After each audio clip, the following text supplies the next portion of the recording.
listening to the Art of Homeschooling podcast, where we help parents cultivate creativity and connection at home. I'm your host, Jean Miller, and here on this podcast, you'll find stories and inspiration to bring you the confidence you need to make homeschooling work for your family. Let's begin.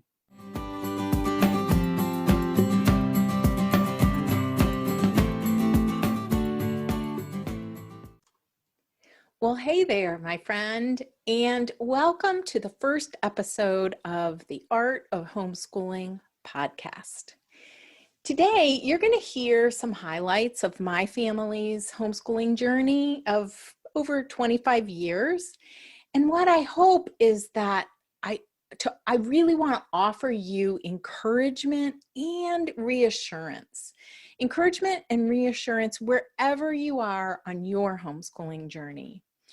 So this episode is all about my family's journey, and this was really fun. I recently found a journal, right, that I kept in those very early years of homeschooling, really early on.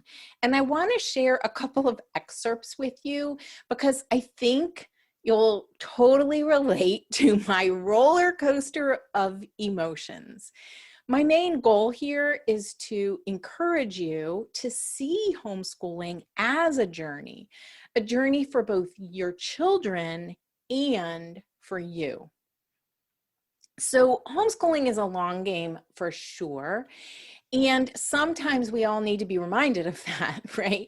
We all have our ups and downs, but really it's so worth it in the end to have this time with our children. I just love the phrase because it's so telling, the phrase, the days are long, but the years are short.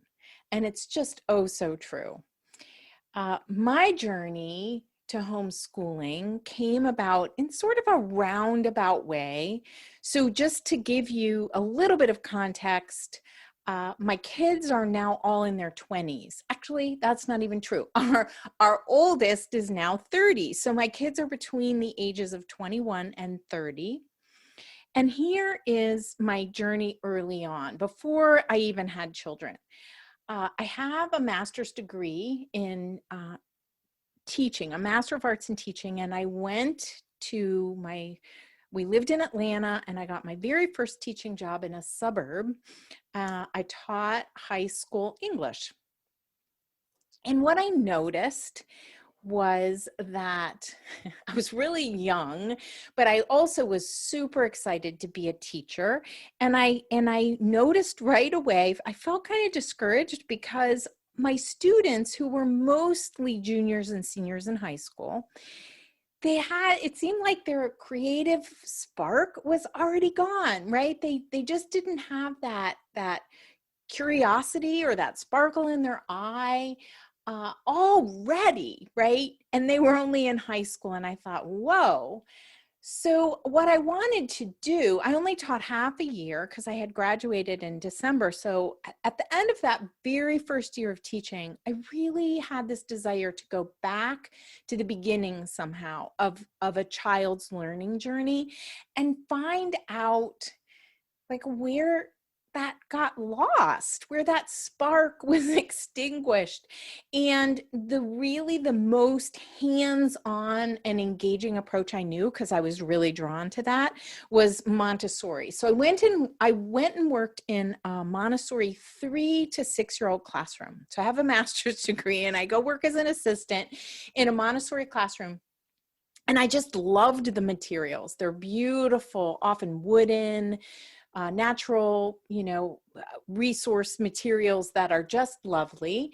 But what I didn't love was telling these little 3-year-olds that they couldn't play with those materials because in a Montessori setting, a teacher needs to instruct a child how to use the materials before they're allowed to work with it. So this line that I needed to repeat was something like, if you know anything about Montessori, I would have to say, that's not how we work with the pink tower, because that's one of the little wooden materials in a classroom.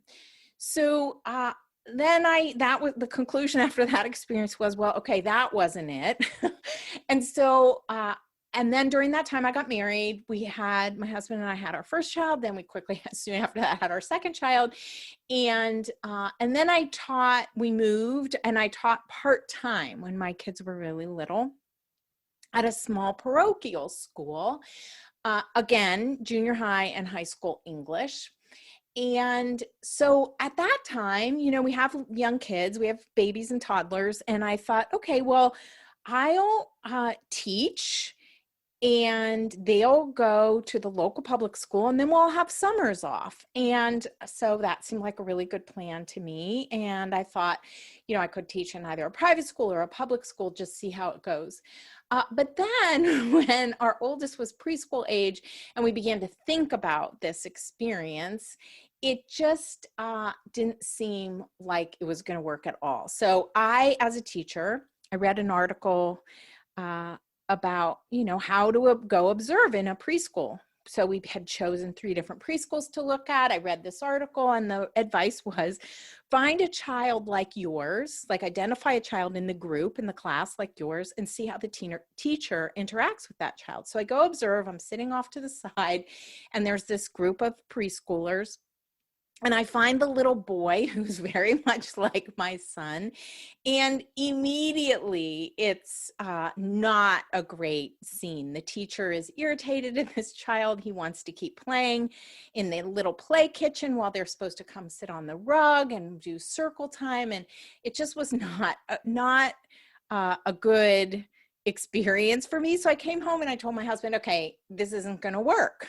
What's plan B? And we didn't really have a plan B at that time. So that's when I began to think, all right, well, we'll keep the kids home for preschool and then we'll start them in kindergarten. And then I kept pushing that off. So by the time the grades rolled around, we had decided to homeschool. And during that time, I discovered Waldorf. Now, of course, the Waldorf approach, it was never even mentioned in my graduate school program, which I just find so interesting. But we had friends who were using a curriculum that was Waldorf-ish, Waldorf-inspired. And I was fascinated. So we started homeschooling. So here we are. That's the next step in our journey. We begin our homeschooling journey. And here is what I want to share from you from my early journals. I'm so glad that I have these, right? So I dug out this little blue journal that I wrote in, and this is from the very first year of our homeschooling. And just a little backstory, I tended to change my plans or approach fairly often. Some of you might be able to relate to that, because I would think that if we were having a bad day, then it must mean that I was doing something wrong, or worse yet, that I wasn't going to be able to make homeschooling work for us. So I was ever optimistic and thinking, okay, well, I'll try this. Okay, well, I'll try that. So here's what I wrote. This is probably, I don't know how many years ago, 5 years ago. And my boys at this point were, I think they were either like 5 and 6, 6, 7, somewhere in there. And we had experimented. I had decided that we would experiment because things didn't seem to be going so well. So I thought, well, I'll just have them choose something that they want to focus on each day. And that's how we'll kind of decide what we're going to do first thing in the morning. So we had experimented with that. And here's what I wrote. It's February 10th, 1997. Okay, and here's what I wrote. On February 10th, I wrote, I'm going to let go of the boys actually choosing something each morning and try once again the spontaneity route. Okay, so that's what I wrote in early February. Then about 2 weeks later, I wrote, the spontaneity approach isn't doing it. Okay, so here's where things began to shift though. After that conclusion about spontaneity, I have an entry that says, I've been resigned to the idea that I can't do lessons because it's too much of a struggle. But in doing that, I'm really letting us all down. I am recommitting to leading a lesson a day. So I just find that fascinating. I decided I'm going to lead a lesson a day. And then below that statement, I listed 7 activities for us to do. Light a candle, play recorder, sing a song, recite a number poem, count by twos with beanbags, knit, and then recite our daily verse. Those 7 things. In this list, it's just a super simple rhythm, right? And a list of activities, one following another, that could get us started each morning with our day. And guess what I wrote at the bottom of that page? Here's what I wrote. Our best day yet.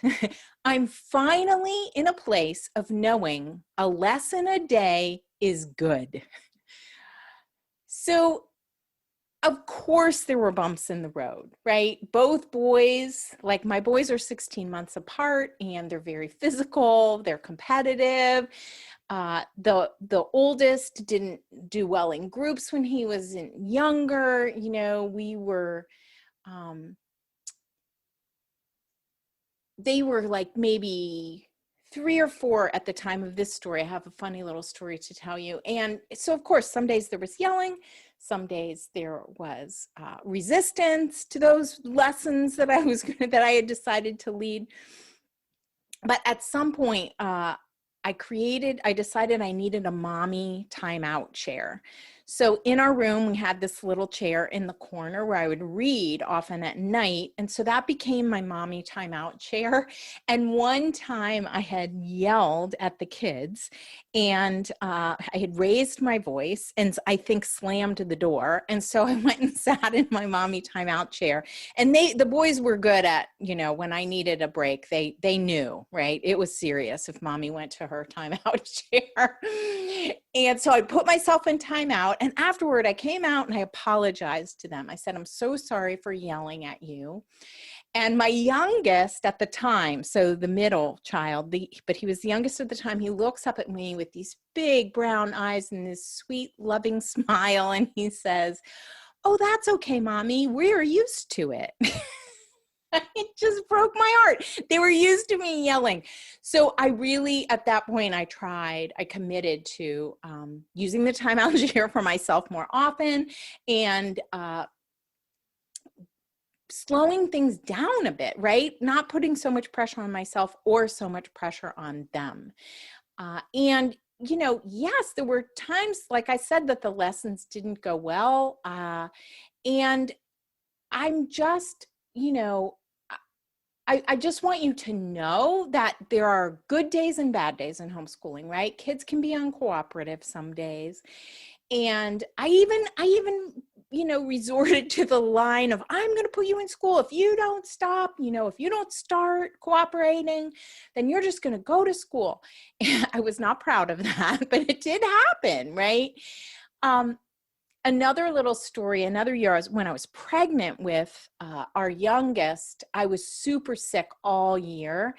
And there was very little that looked like school that year, right? And the boys I think they were, let's see, 8 and 9. And I think almost 10, actually the oldest, and they weren't really reading yet. So we played a lot of phonics games and did, you know, verse recitation, beanbags, and all of those kinds of things.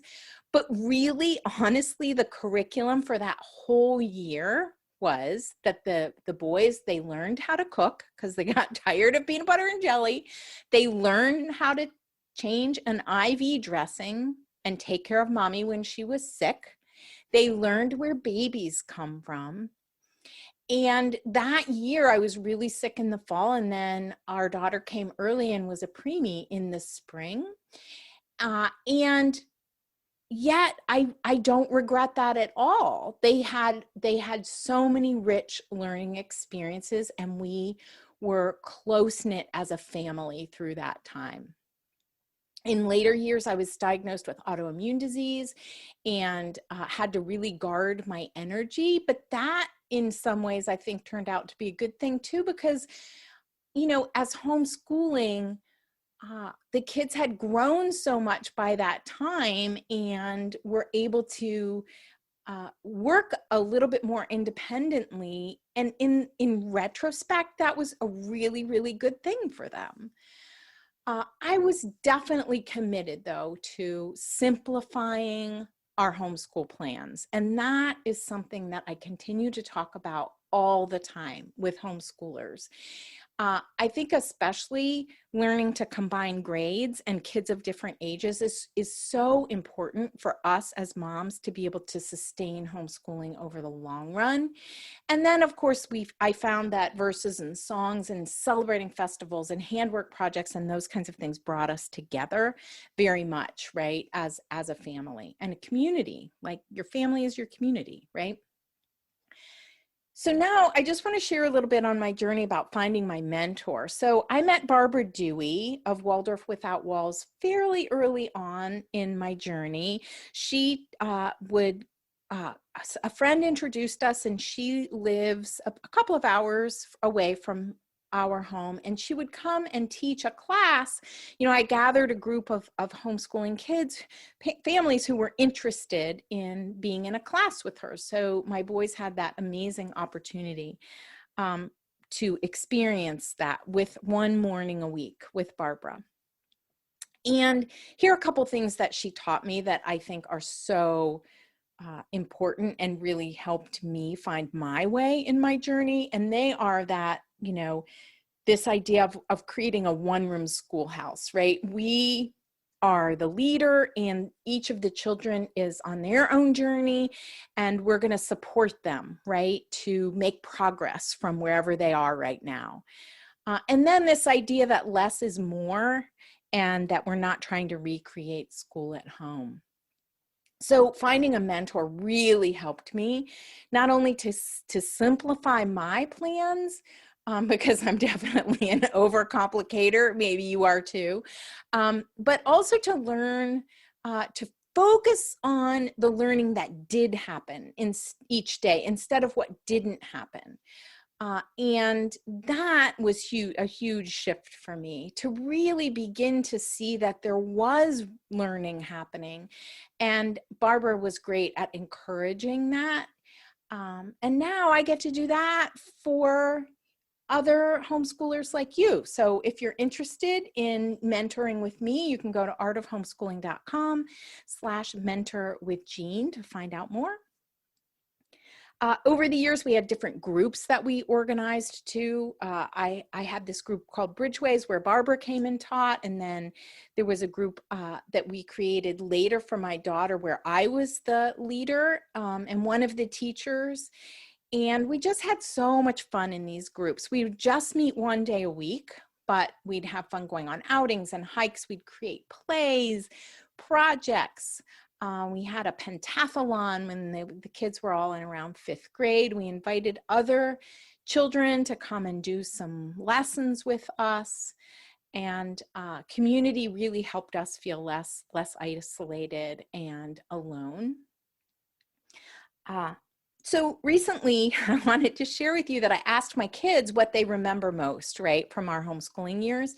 And all 3 of them said, festival celebrations. Those were some of their richest memories. So every fall, we had a lantern festival, no matter what the weather was. I remember one year, there were tornado warnings, and we were under this shelter, and it's pouring down rain. I think the rain was like raining sideways, and the children had their little lanterns lit, and we were singing our lantern songs.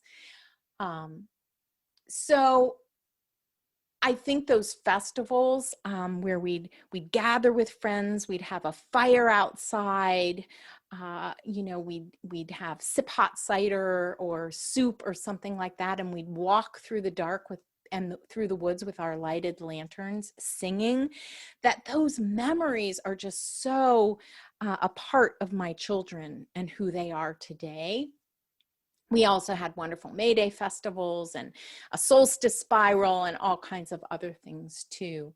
And what I love most, I think, about the hands-on approach of Waldorf or any kind of artistic hands-on learning is that I could plan for lessons in the morning, but then there was all that included, singing and painting and all these amazing experiences. But then there was also time in the day for the children to do whatever they were most interested in, that there was plenty of time for them to play outside and read books that they chose and bake, go on bike rides, take care of the pets, all those kinds of things, practice their instruments. And our memories, we have so many lovely memories. I love books, and so I have a lot of memories around reading The Secret Garden or the Harry Potter series, and also lots of time spent outdoors, going on hikes in the middle of the day when, all the other kids were in a school building somewhere. And, yes, we also have some unfinished, main lesson books, but my children still love going back and looking at those main lesson books that they created and seeing the work that they did and how their learning evolved, right, over time. That was part of the journey. So many wonderful hands-on projects, dioramas and making maps and things like that. We'd sometimes take photos of those hands-on projects and put them into their main lesson books. And there was, of course, a lot of laughter and tears, right? So then my kids grew into the teenage years, and our oldest chose to go to the local public high school, and the other two homeschooled all the way through high school. They participated in a lot of really interesting community events like mock trial, a wonderful organization called Destination Imagination, which is like a creative problem solving competition. We had co-op classes in writing and history and biology, and then they each took community college classes while they were still in high school too. Just so many amazing things for homeschooled teenagers. I loved those years because it felt like the kids were really ready by then to, embrace learning in a bigger, deeper way. So where are we today? My kids, like I said, they're between the ages of 21 and 30, and they all three went on to higher learning after high school. Two went to a four-year college, and one chose technical school. So now the oldest two, they have jobs they love. One's a leadership development manager. The other manages a team of mechanics in research and development. Our daughter is a studio art major and still in college right now. And it's so great to have the luxury of hindsight, right? To be able to look at them now and see how all of them, each of them, have followed their passions and really found ways to bring those passions to life. I didn't always believe that, right? When we were in the thick of it on those long days. But now I can look back and see how the journey was really unfolding all along. So here's what I am so grateful for. I'm so grateful that each of my kids, they love to read, each of them. They're all three really good at fixing things. They each love to cook, and they're all three very sensitive and caring friends. They're interested and interesting human beings. And I honestly believe, after teaching in every possible setting, in public school, in private school, in a small school, in a large school, tutoring, working in homeschool co-ops, working with my own kids, I honestly believe that homeschooling is the place of true freedom that allows our children to really blossom into themselves. So here's what I wish that I could tell my younger self in those earlier years.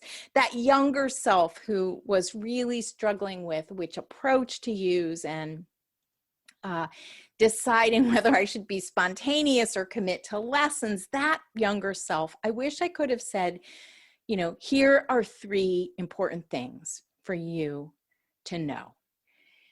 Simplify, relax, and trust. Those are the 3 messages I would want to say to that younger self.